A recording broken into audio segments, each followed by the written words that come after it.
Donc je respire, j'espère, l'homme invisible, Alain Kous devenu visible, toujours à votre service. Merci, merci les Molanauso, le monde, merci la confiance pour ça la biso, l'actu nation nabino toujours. Voilà, tout yelelo, na moi nouvelle formule, il y a une émission où tu vas na osala par rapport à la chanson et tout ça bino. Donc on les a numéro liboso, tout lelo kolobela nzembo o to benga komo ya Dieu voit tout nzembo ya Koffi Olomide o bino nyonso boyebi ayemba o bat nyonso basepela lango. En tout cas to koka ko sala un peu to kota na kati ya pensée ya auteur alingaka lobanini pourquoi comment chanson oyo pourquoi makambo o nyonso alobi na kati ya chanson maloba nyonso abimisi ba mot ba phrase na ye on a tout comprendre, Dieu voit tout, il y a Koffi Olomide et Lingi Kolobanini. Donc, le lot émission un peu différente par rapport à l'émission où vous mettez en analyse, analyse, critique, voilà, interpellation, tout ça. Les plus, quand on a pensé artiste, essayer de comprendre, là, on est à l'oba, nde, to, Koffi Olomide avec Dieu voit tout. Mais, dans d'abord, avant la Jean-Paul Kilombo comme d'habitude, pour moi, extrêmement quoi Dieu voit tout pour comprendre chanson autour de l'obéla et Zanin. Boyoka, tout donc dans plateau pour toka, kokota na pensée, il y a artiste. Bandeke, bawe malilie paimba kende kiko bombana, na yoki loko lambule konoka na motema, bisoko na mpelate.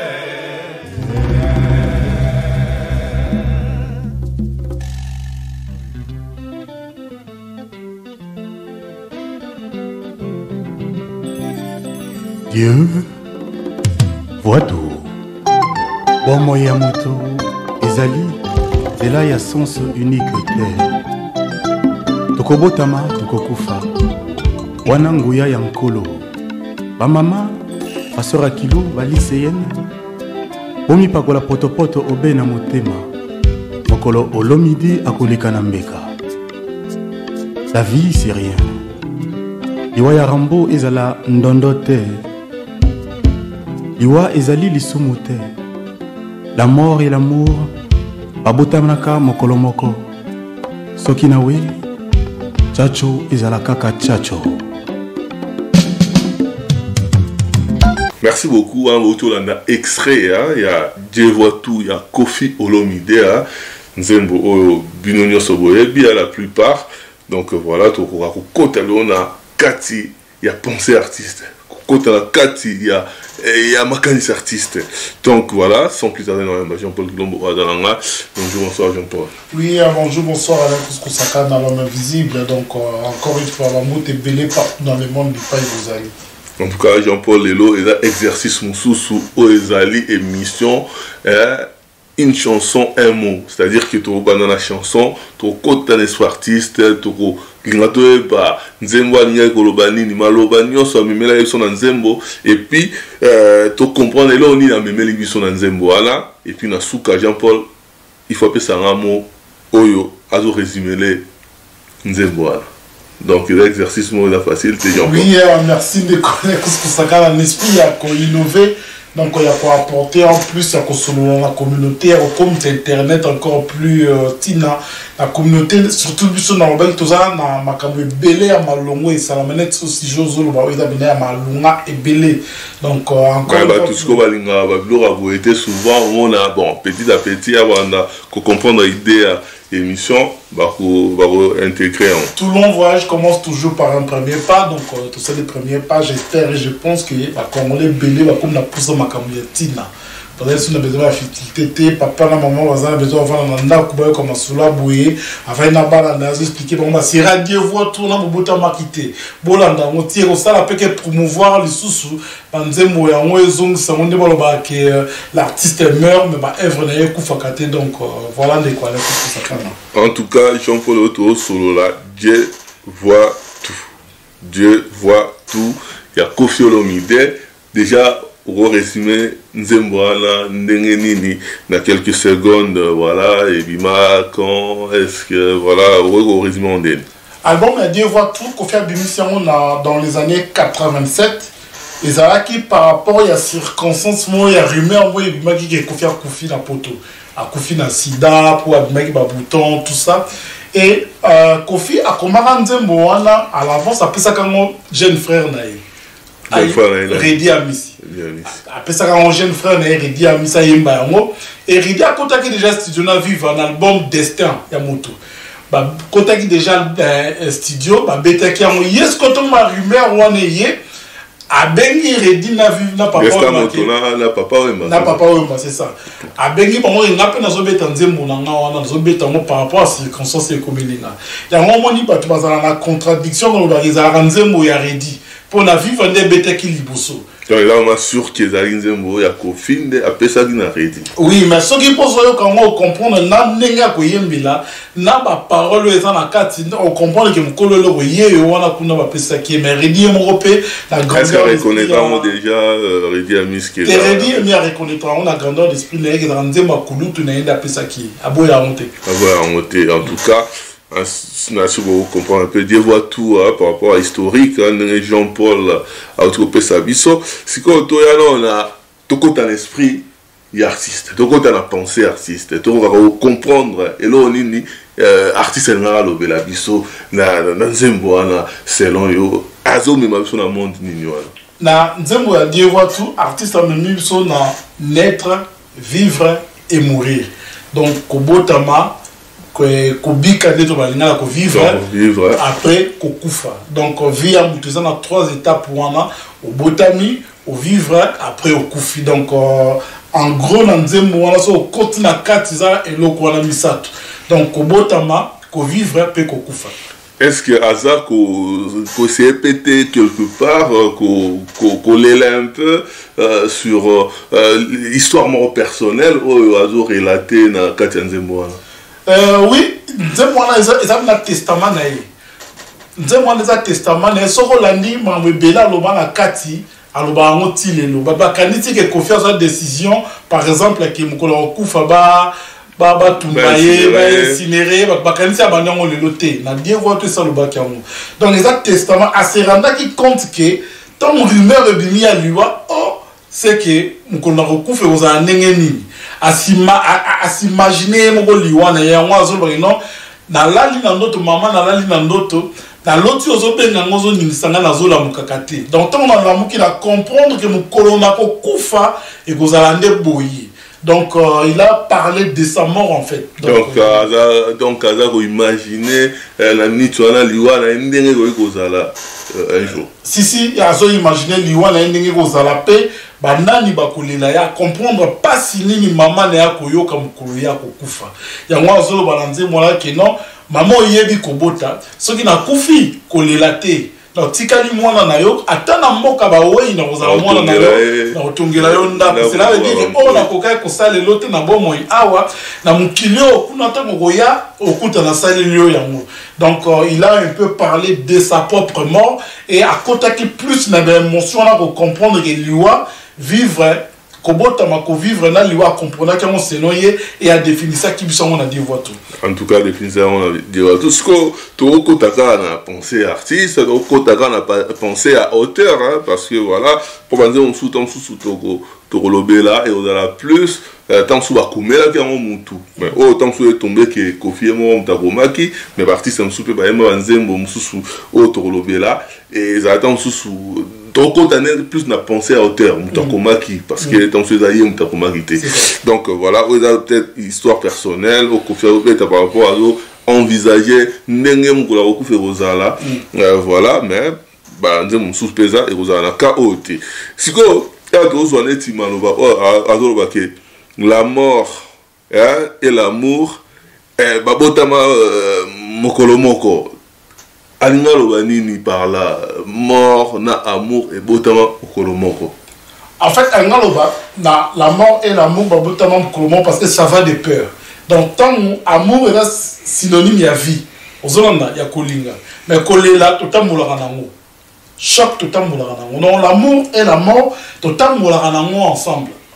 L'amour et la mort tout en mourant. Au moins, attends, on s'en a bon moi. Au lingami, mais liwa pas à permettre d'inayo. Liwa ça mon linga ya lingo en fait. Par là, au kofi lingo loba. Au surtout que la Bible, on comprend que nous avons créé qui mokili arbre de vie et l'arbre de vie et l'arbre de la mort. Il y a un chose qui n'a jardin, qui face à face, et ça y est que t'as la base d'inimité. Donc, bisonnet au commissaire Mobinemi. Donc, l'amour et la mort, babotamam mokolomo selon Kofi. Donc, nenge totamolaka, nenge tozalaka, toposanaka teke ata tozolinga, ata tozolingama, ke liwa pa azali. Azamo ninga na biso ya mikolo nyonso, o atambolaka na biso. Donc, o atambolaka na biso. Ce qu'on a alors quelque part, na kati nzembo ana, parce que tu as nzembo nyonso te, mais tu es extrait au tukokana pour na bozala de na idée la chanson, peut-être non on peut kokende. Koyoka lisusu nzembo ngo pour na bo la suma lo bango très très bien. Et alors ba ke ba tumsusu o ba ya ni na ba souffrance ba mona ba riche ndenge baza kodondo tout ça o ba mbongo ba mbongo bango ba ya neti baza ba malheureux na kati ya vie na bango ba neti kotika ba na mokili ne ba lobaka. Mais alors ba ke liwa ekoki kozala délivrance quelque part. Donc, pour la batouana, oh, bah, souffrir à mingi. Oui, ma série, Ayembi Nzebo, on décolle un coup saka dans un contexte où il y a le Bénéla Kiwana. Et ça, vraiment très capital à comprendre que sans si à vie, nous tout le temps, on pas souffrir. Tout le temps, on peut pas vivre les Sengo. Tout le temps, on peut pas ACP là. Mais ça n'a pas tout, on dirait que la mort et la vie. C'est ça, la mort et la vie, et ça n'a pas tout ça, envie, mais ça a l'impression de vivre exister. Pour la souffrance et l'équipe. Souffrance et l'équipe, Mikakatane l'équipe, Maramwesi Maraté, Akelelara, donc pour naïe. Mieux vaut qu'on se reposer libéral. Soit à Koufi, communauté, une sorte de délivrance, n'est pas croyant que kuna éternité zali, paradis zali, histoire et à Lazare par exemple. Donc c'est ça un peu. Donc et ça n'a pas tout sous, c'est pas la peine d'être la vie. Donc des kobotama, problème, souffrance et bah toi bon bah les la rapena et non ça boro bon manon atepo, ok là n'a pour la souffrir, ok là n'a pour la mona bah ninga bazobonga, ok là n'a kaka ponga ina kele laka. Ok là n'a kaka ponga na zala na c'est donc mieux vaut kutu na kene na ngana esika to kozala ego, esika to kokana, esika autant sous chance à sikekoya donc voilà. En tout cas, tout le monde qui regarde, l'esprit artiste, tout le monde un peu auteur, auteur, a expliqué Sony par rapport à Nzembo. Oh là, on va aller sous quelque part, voilà, Moutuso qui a Koufi, à Komara, pour la Moutunio son Moutumalam. Voilà, peut-être quand même, l'eau monte au vivant en réalité, dans la société, dans le saut, Nzembo wana Dieu voit tous les appels armoire, mon de quoi avec tout ce que ça nous a aidé. Pour te bosser dans ma mobile, l'artiste a tout dit.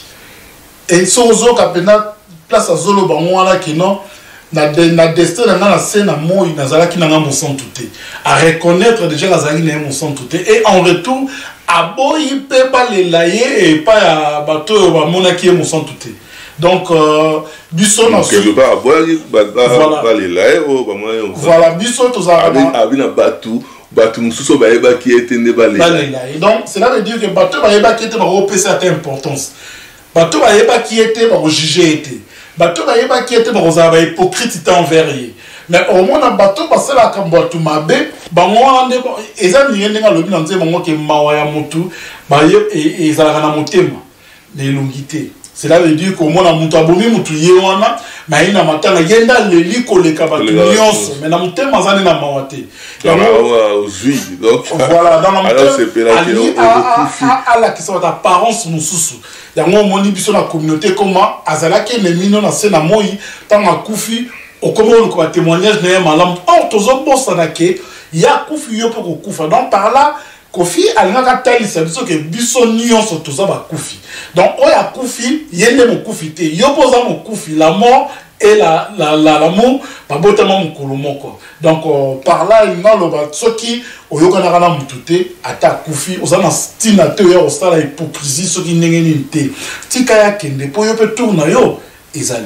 En tout cas yo pe tourna ezali. Siko place au ado susuke passe ya mutu.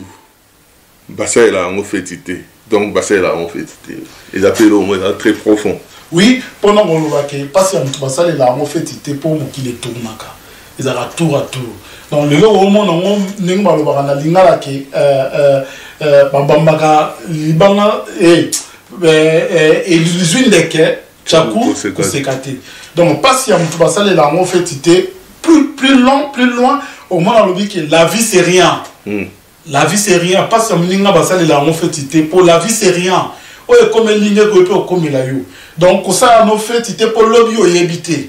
Nous devons mettre un destin à zaté. Donc par là on a le donc nous devons mettre un lobby à zaté. Ils sont nyonso tozana en plus il y a destin. Donc c'est le destin qui décide. Il y a mon est bandeli, naître, vivre et mourir. Naître, vivre et mourir. Est-ce que place quoi mon thème ezoka pour na pesa yango na maboko ya basi, c'est-à-dire que voilà edani ba chagrin d'amour ba douleur à vivre la vie nae ne auteur olinga aloba ke et voilà basi ba nyokola e basala pasi mingi na vie, donc yango motema na ezoka ce qui est un choc auto connaîtra mingi na vie ne connaît kusaka ne la plus tant sous na amour. Au moins, l'homme de Kona ko décevoir yo, au coup il fait la maman ça la rappelle pas, mais son ya bolingo et traumatisé kabatum sous sa vie. Dans ta maison non pas si na viva il a pour la pesa qui monte ma pas ba momi pour monter ma pesa mon pas mutute. Le fait il le monde on peut si mutumute ma que ya gérer en mabe azon seli en moi ba pota tio ko kenne. Donc voilà, il a tout dit l'artiste. Il a tout dit l'artiste. Ben ce qui tu ko résumer nzembo oyo, ko résumer on est là on y a apporté son nzembo. Franchement nzembo boy tous avez nango bena besoin. Et merci d'abord à l'artiste pour au moni tu es pas valeur à tout ce qui a confiné yemo ko tikoloba ne bandela nzembo ya loba bandeke bawe na malili bipai bakende ki kobatama. Cela veut dire que ake kobatama kanisi akimi abiki mais kuna liwe kutie na ne circonstances mususu naître, vivre et mourir. Donc et autres ça sont la conscience ya kozala humble. Et autres ça sont la conscience ya koluka kosala na ramabete po de toutes les façons personne n'en sort vivant. De toutes les façons na souka mutarotika à l'éternel azate. De toutes les façons na souka mutakoseka mningati souka azate. Donc on doit mettre ya vie mninga azate. Donc et ça ba armoire moko banzembo moko oyo soko kamoti lelo ça date plus de 30 ans. Mais aux hommes na malobo eza na 4 on dirait ça lelo pour ba tumsu to bazo ka confiance zone ba no mukolo na okufa bon insinuer nga ba le langa na liste à cotisation T. Tala ba mot efficace à l'obi abi bon pesa et bembenanga motu ya te en fait l'autre comme on a mutaza envie ba zo salisa été mutaza envie ba secourir yete mais tant moi kofi après ça qui 20 000, après ça qui 30 000, après ça qui 50 000. Or, il faut qu'il y ait au sel, c'est un maza en vie. Nous voyons un maza et bimbi. Donc, il y a boy naïe, bon pesa et bimbi naïe mon tout ya. Aux hommes de quoi là, à l'obama kabumoro et belé. Donc, ils avaient la mémoire, ils avaient la armoire, destin à moutou. C'est un site na tobe tatembe. Lolendo, mbongo, mayele, nangape, lo sambo, pamba. Donc, mon kololiwe oya. Okokende. En tout cas, Brokende. Bon, on a dit que la nouvelle formule, là, émission, comme on a une chanson, un mot. Une chanson, tout dans la Dieu voit tout. C'est quoi, Soki, on regrouper ça, on résumer, Nzembo, Dieu voit tout. En un mot, Monini, on regrouper la chanson. La fin. La fin. La fin. En tout cas, la fin. Donc, on dit dans Souka. La fin. En tout cas, la fin. Donc, j'espère que pour comprendre l'idéologie de l'émission Oyo, nous aimons dire voir tout, une chanson, et puis un mot, la fin. Tout à la prochaine. Tala cadre kitoko oye sengeli yo se détendre na ba weekend oyo yango oyo chez Jongade batieli bino bilubu ya kitoko, c'est-à-dire awa ambiance ezali kolala ya malonga na ndenge ya deux fois te po bazali kotumba ntaba ya elengi makasi ngulu oyo kosepela nango pe poulet na ndenge ya deux fois te ndenge kaka bozali komona ezali kotumbama na kwanga ya banteke pe ne eloko ya malili ekosala likambo na kati ya nzoto kasi chez Jongade ezali kofonga makaka chaque week-end, c'est-à-dire vendredi à partir ya 16h-5h, samedi à partir ya 12h-5h, pe dimanche de 12h à 3h du matin. Babosani binote tango oye chez Jongade okosepela parce que oza kolia ntaba, oza kolia ngulu, oza kolia poulet na musique ya elengi. Lokola mokolo ya vendredi bobarna kozwa artiste lokola Suzuki Luzubu 4x4 ye muto abanda kobeta. Vraiment Jongade na sepeli mingi tu vas ébiquer Jongade awa na série Marcel Dasson on dit non loin ya garde musikate pe mokolo ya samedi bokozwa les amis des amis bangonde bakosepelisa bino na bakurumba ya kitoko pe mokolo ya dimanche bokozwa Emile alias de Mingongo yende mutu abanda kobuka bino pandi na badanse ya elengi pona bino bato bozali na posa ya kofete anniversaire mariage to cérémonie moko boye bokoki kobenga na numéro oyo plus 33 63 54 75 181 chez Jongade awa soko ye okozwa service ya kitoko pe ya malonga po ambiance ezali kolala nde awa c'est naturel soin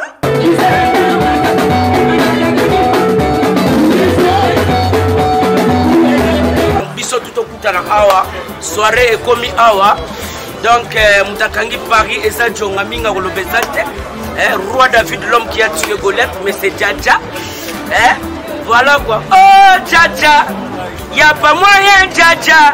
Kibale esili Djaja. Alekanga biloko kende na yo. Atidines moto makasi.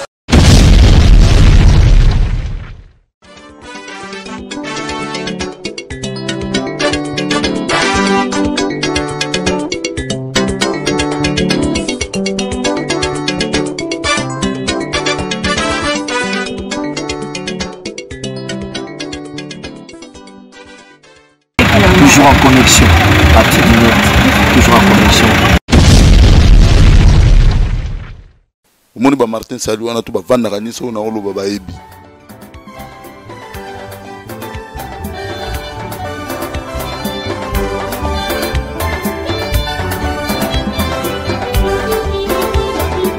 L'actu du net en tout cas Bolanda ngo botala la journaliste mbinga bo ngana leke na kimukuse tala niveau nana.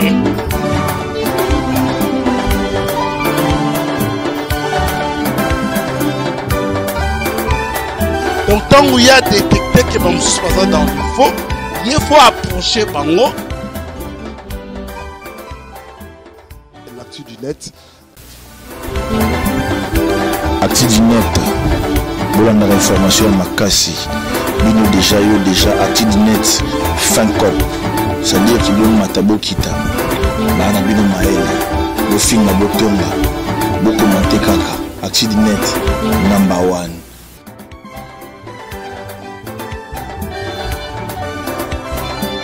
Église biso bato bangorodo ezo bisa azui mama moko mama na mwasa koketela ya pepe invisible jibe mpia na huyu papa chéri navana na kini maintenant nakutana nini na nzira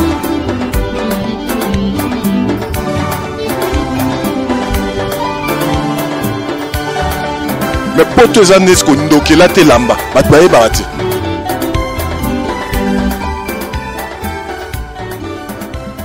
talaki zema te bon nga nalaki natalaki mpena nyoka mobi.